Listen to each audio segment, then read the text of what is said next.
আসসালামু আলাইকুম বন্ধুরা, তোমরা সবাই কেমন আছো? আশা করি সবাই ভালো আছো, আমিও ভালো আছি।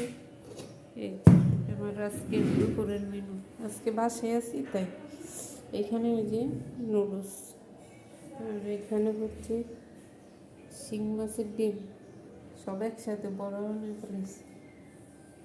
আর এখানে শুটকি বোনা, আর একটু শুটকি বোনাটাও কালকের, এটাও কালকের। আর এটা হচ্ছে কচুর বড়া, কে কে খেয়েছো? মানে কচু গন্ড করছিলাম, সেটা দিয়ে বড়া বানিয়ে ফেলেছি। আর এটা এখনও খাই নাই, ওই যে কিয়ারটেক বাইট আছে, এটার বড়ি একটু দিছি, ডালের বড়ি দিয়ে শিং মাছের সাদা পাতলা ঝোল।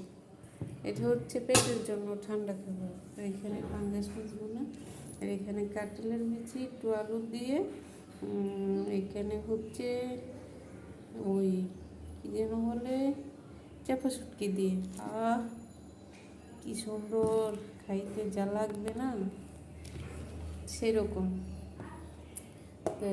তোমরা এরকম খাবার কে কে খেতে পছন্দ করো আমাকে বলবা, ঠিক আছে? আর কেউ খেতে চাইলে আমার কাছে এসে পড়ো, আজকে অনেক কিছু রান্না করেছি। এই তো আজকের রান্না, গরম মশলাম কয়েকটা কাপড়, 2 দিন ধরে বৃষ্টি খালি জমায় রাখি, গোসল করে খুলে খুলে গন্ধ, তো এখন আজকে ধুয়ে দিলাম। আজকে ওয়েদারটা অনেক ভালো তাই